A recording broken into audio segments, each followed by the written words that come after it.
மாண்புமிகு பேரவைத் தலைவர்களே வணக்கம்.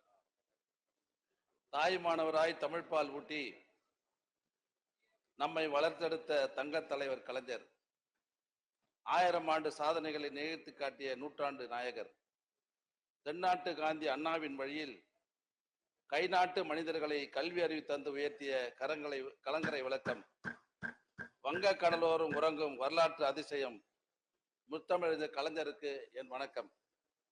3 ஆண்டு ஆட்சியில் முழுமையாக மக்கள் மனதை கவர்ந்து இருக்கும் மாண்புமிகு முதல்வரே, எங்கள் பாசமிகு தலைவரே, 40 நமதானதால் எதிரிகள் இனி தோற்பது உறுதி என்று ஓடுகிறார்கள். விக்கிரவாண்டி இடைத்தேர்தலில் கூட நிக்கிற ஐடியாவே இல்லை என்று ஒருவர் புலம்புகிறார். இடக்கு செய்த வடக்கை அடக்கி ஆள்வதற்கான தொடக்கம்தான் இந்த வெற்றி.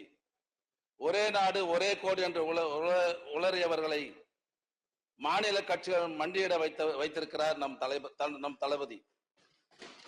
இந்திய கூட்டணிக்கு பிள்ளையார் சுழி போட்டு இந்தியாவின் ஜனநாயக கட்டமைப்பை காப்பாற்றிய இணையற்ற தலைவர் நம் முதல்வர். அரசியலமைப்பு சட்டத்தை சிதைக்க நினைத்தவர்களையே அரசியலமைப்பு சட்ட புத்தகத்தின் முன் மண்டியிட வைத்த மகத்தான தலைவர் தான் நம் தலைவர். தலைமை ஏற்றதில் இருந்து தனித்துவம் மிக்க வெற்றிகளை குவித்து வரும் தலைவரே, விடியல் ஆட்சியினுடைய வெளிச்ச கீதமே, எங்கள் மூச்சு காட்டாய் இருக்கும் முதல்வரே, உங்களுக்கும் என் வணக்கம். தமிழகத்தின் நாளைய வரலாறு இளைய சூரியன் உதயநிதி அவர்களே, கலைஞர் படைக்கும் இளைஞர் படைக்கும் தலைமையேற்று வரலாறு படைக்கும் வருங்கால வசந்தமே, உச்சி வெயிலில் ஓடி ஓடி பரப்புரை செய்து மக்களவை தேர்தலில் அசத்திய மாமன்னனே, கலைஞரின் நகைச்சுவை தளபதியின் உழைப்பு சேர்த்து செய்த செயல் புயலே, கனிவான இதயமும் துணிவான செயலும் கொண்ட கழகத்தின் பொக்கிசமே, உங்களுக்கும் என் வணக்கம். மாண்புமிகு அமைச்சர் பெருமக்களுக்கும் மாண்புமிகு சட்டமன்ற உறுப்பினர்களுக்கும் எனது வணக்கத்தை நான் தெரிவித்துக் கொண்டு, மாண்புமிகு பேரவைத் தலைவர் அவர்களே, 2024-25 ஆண்டு தமிழ்நாடு நகர்ப்புற வாழ்விட மேம்பாட்டு வாரிய மானிய கோரிக்கைகள் உரையாற்றுவதற்கு வாய்ப்பு தந்த நாங்கெல்லாம் உயிராக போட்டுகிற நம்முடைய ஒப்பற்ற தலைவர் மாண்புமிகு தமிழ்நாடு முதலமைச்சர் அவர்களுக்கும் தங்களுக்கும் என்னுடைய நன்றி இந்த நேரத்தில் நான் தெரிவித்துக் கொள்ள கடமைப்பட்டிருக்கிறேன். மாண்புமிகு பேரவைத் தலைவர் அவர்களே, தமிழகத்தில் இருக்கிற நகரப்புறங்களில் குடிசைகளே இல்லாத நிலையை உருவாக்கவும், குடிசை பகுதியில் வாழும் ஏழை எளிய மக்களின் வாழ்வாதாரத்தை உயர்த்தவும், அவர்கள் பாதுகாப்பாக வாழ்ந்திட வேண்டும் என்ற நல்ல நோக்கில் இந்தியாவிலேயே முதலாக பல்வேறு திட்டங்களை நம்முடைய கலைஞர் அவர்கள் கொண்டு வந்தாலும், அதுல ஏழைகள் வாழ்வதற்காக கொண்டு வரப்பட்ட ஒரு அற்புதமான திட்டம் தான் 1970 ஆண்டு தமிழ்நாடு குடிசை பகுதி வாரியத்தை கலைஞர் அவர்கள் கொண்டு வந்தார்கள். தமிழ்நாட்டின் நகர்ப்புற குடிசை பகுதியில் எல்லாம் அடுக்குமாடி குடியிருப்புகளாக மாற்றப்பட்டு வரும் நிலையில நம்முடைய மாண்புமிகு தமிழ்நாடு முதலமைச்சர் அவர்கள் இந்த வாரியத்தின் பெயரை தமிழ்நாடு நகர்ப்புற வாழ்விடம் என்று மாற்றி அமைத்த பெருமை நம்முடைய முதல்வர் அவர்களுக்கு உண்டு. முத்தமிழறிஞர் டாக்டர் கலைஞர் அவர்களால் 1971-72 ஆண்டு தொடங்கப்பட்ட இந்த வாரியம் ரூபாய் 4 கோடியில தனது சேவையை தொடங்கியது. கடந்த ஆண்டு மட்டும் 2644 கோடி திட்டங்களை நிறைவேற்றி இருக்கிறது நம்முடைய வாரியம் என்பதை நான் மகிழ்ச்சியோடு தெரிவித்துக் கொள்ள கடமைப்பட்டிருக்கிறேன்.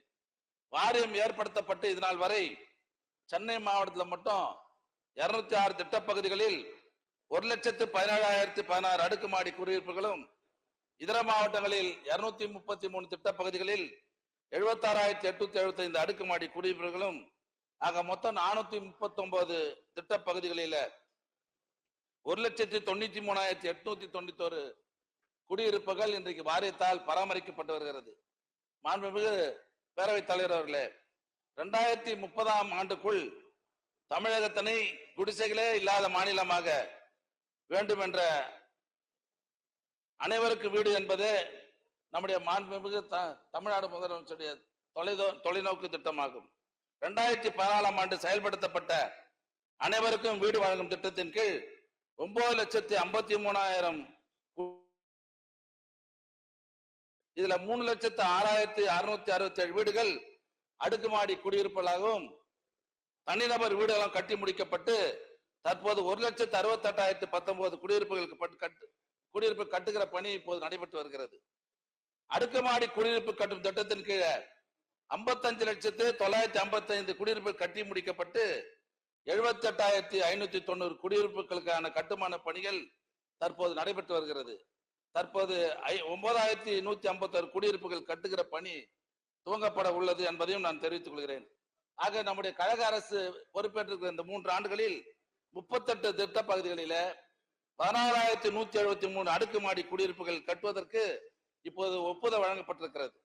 கடந்த அதிமுக ஆட்சியில ஒப்பந்த புள்ளி இறுதி செய்யப்பட்டு தேவையான திட்ட அனுமதிகள்லாம் பெறப்படாமல் 2 ஆண்டு காலம் 2 ஆண்டு காலம் திட்டங்கள் துவங்கப்படாத நிலையில கழக அரசு பொறுப்பேற்ற பின் திட்டங்களை தொடங்கும் போது இதற்கான கட்டுமான செலவு அதிகரித்ததன் காரணமாக இது போன்ற தமிழ்நாடு முழுவதும் 185 திட்ட பகுதிகளில் 70,673 குடியிருப்புகள் கட்டுவதற்காக நம்முடைய மாண்புமிகு முதலமைச்சர் அவர்கள் 708,81,00,000 ஒதுக்கப்பட்டு தற்போது அந்த பணிகள் எல்லாம் இப்போது வேகமாக நடைபெற்று வருகிறது என்பதை இந்த அவையிலே நான் தெரிவித்துக் கொள்ள கடமைப்பட்டிருக்கிறேன். 2014ஆம் ஆண்டு துவங்கப்பட்ட அனைவருக்கும் வீடு வழங்கும் திட்டத்தில் 2014-2021 ஆண்டு வரையிலான 6 ஆண்டு கால அதிமுக ஆட்சியில 27,668 குடியிருப்பு கட்டி முடிக்கப்பட்டு வெறும் 6,417 வீடுகள் மட்டும்தான் ஏழைகள் வழங்கினாங்க. அது என்ன காரணம்னா நகரப்புறங்களுக்கு வெளியே ஆட்கள் இல்லாத இடத்துலலாம் கட்டிட்டு ஆட்களே போட முடியாம போயிட்டாங்க. இப்ப ஆட்சி பொறுப்பேற்ற இந்த 3 வருஷத்துல நம்முடைய மாண்புமிகு முதல்வர் அவர்களால் 3,248 கோடி 75 லட்சம் ரூபாய் மதிப்பில 29,439 அடுக்குமாடி வீடுகள் கட்டி முடிக்கப்பட்டு அதிமுக ஆட்சியில் விடுபட்ட அந்த பொதுமக்களுக்கு வழங்காத குடியிருப்புகளையும் சேர்த்து 35,866 குடியிருப்புகள் ஏழை எளிய மக்களுக்கு தமிழ்நாடு முழுவதும் நம்முடைய அரசு வழங்கி இருக்கிறது என்பதை நான் பெருமையோடு சொல்லிக்கொள்ள கடமைப்பட்டிருக்கிறேன். அது மட்டும் இல்ல, புதியதாக கட்டி முடிக்கப்பட்ட 12,060 குடியிருப்புகள் இன்னும் ஓரிரு மாதங்களில நம்முடைய மாண்புமிகு தமிழ்நாடு முதலமைச்சருடைய திருக்கரங்களால் தொடங்க வைக்கப்பட இருக்கிறது என்பதையும் இந்த நேரத்தில் நான் தெரிவித்துக் கொள்கிறேன். பயனாளிகள் தாமாக வீடு கட்டுகிற திட்டத்தின் கீழ் 4,10,574 வீடுகள் கட்ட திட்டமிடப்பட்டு கடந்த ஆட்சியில 1,40,250 வீடுகள் கட்டி முடிக்கப்பட்ட நிலையில நம்முடைய அரசு பொறுப்பேற்று இந்த 3 வருஷத்துல 1,70,462 வீடுகள் கட்டி முடிக்கப்பட்டு இதுவரை இந்த திட்டத்தின் கீழ் 3,10,712 வீடுகள் கட்டி முடிக்கப்பட்டிருக்கிறது. 89,429 தனி வீடுகள் கட்டும் பணி தற்போது நாடு முழுவதும் நடைபெற்றுக் கொண்டிருக்கிறது என்பதை நான் தெரிவித்துக் கொள்கிறேன். மாண்புமிகு பேரவைத் தலைவர் அவர்களே, வாரியத்தால் கட்டப்படும் மறு கட்டுமான குடியிருப்புக்கு பயனாளிகள் செலுத்த வேண்டிய பங்களிப்பு தொகை மிக மிக அதிகமாக இருந்தது. இடிச்சிட்டு, அதாவது பழைய வீடுகள்லாம் இடிச்சிட்டு புது வீடுகள் கட்டுகிற போது பயனாளிகள், அதாவது ஒன்றிய அரசு 1.5 லட்சம் ரூபாய் கொடுக்குறாங்க, நம்முடைய மாநில அரசு 7 லட்சம் ரூபாய் கொடுக்குறாங்க, 8.5 லட்சம் ரூபாய் தான். ஆனா கட்டடத்துடைய மதிப்பு பாத்தீங்கன்னா 12 லட்சம் 13 லட்சம் வரும். ஆக பயனாளிகள் பங்களிப்பு 4 லட்சம் 5 லட்சம் கொடுக்கறதுக்கு ரொம்ப கஷ்டப்படுறாங்க. இதை தலைவரிடத்தை சொன்னதுக்கு அப்புறம், முதல்வர்கிட்ட சொன்னதுக்கு அப்புறம் அந்த சாலை போடுகிற பணி, குடிநீர் தருவது, கழிவுநீர் அதை பைப்பு இணைக்கக்கூடிய அந்த பணிக்கெல்லாம் பொதுமக்கள் கிட்ட பணம் வாங்க வேணாம், அரசை ஏற்றுக்கொள்ளலாம் என்று சொல்லி நம்முடைய தலைவர் அவர்கள் அந்த ஏழைகளுக்கு 1.5 லட்சம் ரூபாய் கட்டினா போறோம்.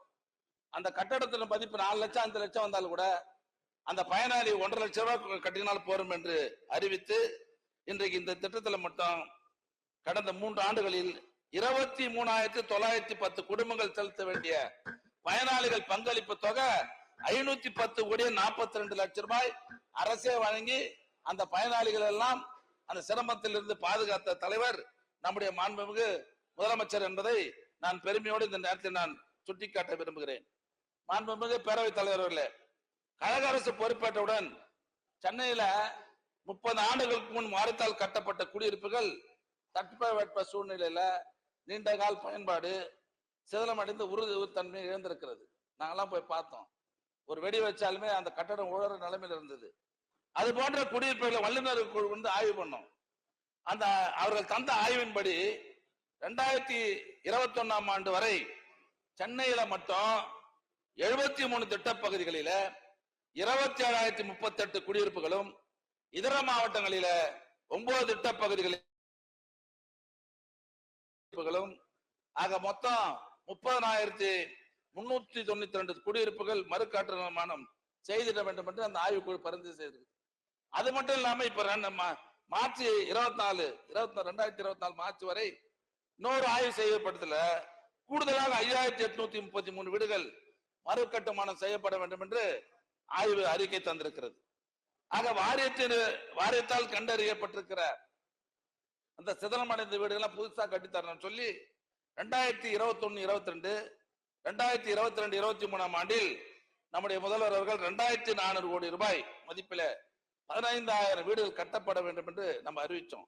அதன்படி 28 திட்ட பகுதிகளில் 7,582 குடியிருப்புகள் இடிக்கப்பட்டு ரூபாய் 1,608 கோடியே 89 லட்சம் ரூபாய் மதிப்பில 9,522 குடியிருப்புகள் கட்டுகிற பணி இப்போது வேகமாக நடைபெற்று வருகிறது. மீதமுள்ள குடியிருப்புகளையும் கட்டுமான பணிகள் விரைவில் தொடங்கப்பட இருக்கிறது என்பதை நான் தெரிவித்துக் கொள்கிறேன். ஏழை எளிய மக்கள் அதிகம் வசிக்கிற வடசென்னை பகுதியை மேம்படுத்துவதற்காக நம்முடைய முதலமைச்சர் அவர்கள் அறிவிக்கப்பட்ட வடசென்னை வளர்ச்சி திட்டத்தின் கீழே வாட்டர் பேசின் சாலை, ஸ்டான்லி சாலை, கொடுங்கையூர், கோதண்டராமர் தெரு, ஈஸ்டர் சிமெண்ட் ரோடு ஆகிய இடங்களில ரூபாய் 416 கோடியே 64 லட்சம் மதிப்பில 2,580 வீடுகள் அடுக்குமாடி குடியிருப்புகள் கட்டுகிற பணிகள் விரைவில் தொடங்க இருக்கிறது என்பதை நான் தெரிவித்துக் கொள்கிறேன். மாண்புமிகு பேரவைத் தலைவர் அவர்களே, வாரியத்தால் 15 ஆண்டுகளுக்கு முன்பு கட்டப்பட்டு பழுதடைந்த குடியிருப்புகளை புனரமைக்கிற திட்டத்தின் கீழே 82 கோடி 57 லட்சத்து 43,000 மதிப்பில 31,239 அடுக்குமாடி குடியிருப்புகள் புனரமைக்கும் பணிகள் இப்போ துவங்கப்பட்டிருக்கிறது. இதுவரை 19,374 குடியிருப்புகள் புனரமைக்கப்பட்டிருக்கிறது. மீதி இருக்கிற 10,513 குடியிருப்புகளில் பணிகள் தற்போது நடைபெற்று வருகிறது என்பதை நான் தெரிவித்துக் கொள்கிறேன். கடந்த நிதிநிலை அறிக்கையில் அறிவிக்கப்பட்ட அயோத்திதாசர் பண்டிதர் குடியிருப்புகள் மேம்பாட்டு திட்டத்தின் கீழ் நம்முடைய முதலமைச்சர் அவர்கள் தமிழ்நாடு நகர்ப்புற வாழ்விட மேம்பாட்டுக்கு 4 வருஷத்துக்கு 200 கோடி ரூபாய் ஒதுக்கி தந்தார். இதுல கடந்த ஆண்டு ஒதுக்கப்பட்ட 50 கோடியில 32 திட்டப்பகுதியில் வாழும் 12,465 குடும்பங்கள் பயன்பெறுகிற வகையில மேல்நிலை நீர்த்தேக்க தொட்டி, அங்கன்வாடி மையம், நியாய விலை கடைகள், சாலை, மின்விளக்கு, மழைநீர் வடிகால் போன்ற பணிகள் மேற்கொள்ளப்பட்டு வருகிறது. மாண்புமிகு பேரவைத் தலைவர்களே, சென்னையில் உள்ள அடையாறு மாற்றங்கரையில் வசித்த ஏழை குடும்பங்களுக்கு நிரந்தர வீடுகள் கட்டித்தர வேண்டும் என்பதற்காக 23,796 ஏழை குடும்பங்கள் மறுகுடியமர்வு செய்ய வேண்டும் என்று கணக்கிடப்பட்டிருக்கிறது. இதுல 18,535 குடும்பங்கள் பெரும்பாக்கம், கண்ணகி நகர், கூடப்பாக்கம் போன்ற பல்வேறு பகுதிகளில் இன்றைக்கு குடியமர்த்தப்பட்டிருக்கிறார்கள். மீதமுள்ள 5,261 குடும்பங்களுக்கு விரைவில் வீடுகள் வழங்கப்படும் என்பதை நான் தெரிவித்துக் கொள்கிறேன். மறுகுடியமர்வு செய்யப்பட்ட பெரும்பாக்கம், துறைப்பாக்கம், நாவலூர், அத்திப்பட்டு ஆகிய திட்ட பகுதிகளில் வாழும் மக்களின் வாழ்வாதாரத்தை மேம்படுத்துவதற்காக 16 கோடி 86 லட்சம் செலவில குடிநீர் வசதி, 4 கோடி 20 லட்சம் செலவில விளையாட்டு மைதானம், 7 கோடி மதிப்பில் நவீன நூலகம், சமுதாய கூடம், கூடுதல் பள்ளி வகுப்பறைகள் கட்டும் பணிகள் தற்போது நடைபெற்று வருகிறது. மறு குடியமர்வு செய்யப்பட்டவர்களில் 31,432 நபர்களுக்கு மகளிர் நலம், வாழ்வாதார மேம்பாடு, சுகாதாரம், போதை தடுப்பு போன்றவற்றில் விழிப்புணர்வு ஏற்படுத்தப்பட்டுள்ளது. 6,896 இளைஞர்களுக்கு திறன் மேம்பாடு பயிற்சிகளும், 1,454 இளைஞர்களுக்கு தொழில் முனைவர்கள் பயிற்சியும் வழங்கப்பட்டிருக்கிறது. 601 மாணவ மாணவிகளுக்கு பல்வேறு நிறுவனங்களிடமிருந்து CSR நிதியை பெற்று உயர்கல்வி பயில உதவித்தொகையாக 1,38,45,000 வழங்கப்பட்டிருக்கிறது. கடந்த அதிமுக ஆட்சியில வாரியத்திற்கு போதிய பணியாளர்கள் இல்லாத வாரியங்கள் செயல்படாத நிலை இருந்தது. நம்முடைய அரசு பொறுப்பேற்றதற்கு பிறகு அரசின் திட்டங்களை வேகமாக செயல்படுத்திட வேண்டும் என்பதற்காக டிஎன்பிஎஸ்சி மூலமாக 63 உதவி பொறியாளர், 11 சமுதாய அலுவலர், 62 இளநிலை உதவியாளர், 68 பண வசூலாளர், 7 சுருக்கெழுத்து தட்டச்சர் என 211 பணியாளர்கள் இப்போது நியமிக்கப்பட்டு இந்த வாரியம் வேகமாக செயல்படுகிறது என்பதை நான் தெரிவித்துக் கொள்கிறேன். இதுல முக்கியமான ஒரு விஷயம் என்னன்னா, தமிழ்நாடு முழுவதும் நகர்ப்புற குடிசை பகுதியில் வாழ்ந்த ஏழை எளிய மக்களுக்கு குடிசை பகுதியில் மேம்படுத்தி மனைகளாக பிரித்து அவர்கள் வழங்க வேண்டும் என்பதற்காக சென்னை நகர்ப்புற மேம்பாட்டு திட்டம், தமிழ்நாடு நகர்ப்புற மேம்பாட்டு திட்டத்தின் கீழ் 1980ஆம் ஆண்டு முதல் 95ஆம் ஆண்டு வரை அந்த ஆண்டு வரை நிறைவேற்றப்பட்ட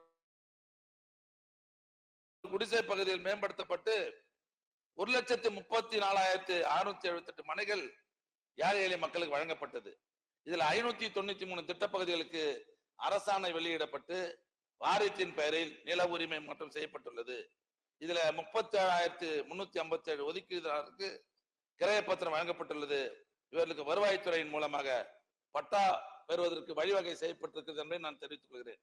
மீதமுள்ள 148 திட்டப்பகுதிகளில நில உரிமை மாற்றம் செய்து வருவாய்த்துறை மூலம் பட்டா வழங்குவதற்கு ஏதுவாக சிறப்பு திட்ட செயலாக்கத்துறையின் கீழ் மாண்புமிகு அமைச்சர்கள் அதிகாரிகள் தலைமையில இன்றைக்கு ஒரு குழு, செயலாக்க குழு அமைக்கப்பட்டிருக்கிறது. ஆக அதன் மூலமாக ஏழை மக்களுடைய நீண்டகால பிரச்சனைக்கு கழக அரசால் தீர்வு காணப்பட்டு அவர்களுக்கும் பட்டா வழங்குவதற்கு வேண்டிய நடவடிக்கை எடுக்கப்பட்டு வருகிறது என்பதை நான் தெரிவித்துக் கொள்கிறேன். ஆக இன்றைக்கு இங்கே உரையாற்றிய நம்முடைய சட்டமன்ற உறுப்பினர் ஒருத்தர் தான் அடுக்குமாடி வீடுன்னு கேட்டாரு. மாண்புமிகு செய்யாறு சட்டமன்ற உறுப்பினர் ஜோதி அவர்கள் அந்த நகரப்புறங்களில அரசுக்கு, அதாவது ஆட்சேபனையற்ற புறம்போக்கு இருந்ததுன்னு சொன்னா எல்லா நகரங்களிலும் அங்க பயனாளிகள் இருந்தா, அவங்க வருஷத்துக்கு 3 லட்சம் ரூபாய்க்குள்ள வருமானம் இருந்தா, அவங்க பயனாளிகள் பங்கு செலுத்துறதா இருந்தா எல்லா நகரத்திலும் பேரூராட்சியிலும் அடுக்குமாடி வீட்டுகள் கட்டித் தருவதற்கு வாரியம் தயாராக இருக்கிறது. இடம் தந்தால், பயனாளிகள் இருந்தால் நிச்சயமாக அந்த பணியை நாங்கள் நிறைவேற்றி தருவோம் என்பதை இந்த நேரத்தில் நான் தெரிவித்துக் கொள்ள கடமைப்பட்டிருக்கிறேன். ஆக இன்றைக்கு நம்முடைய முதல்வருடைய வழிகாட்டுதலின்படி இன்றைக்கு ஏழை எளிய மக்களுக்கு பரவலாக இன்றைக்கு வீடு வழங்கி கொண்டிருக்கிறோம்.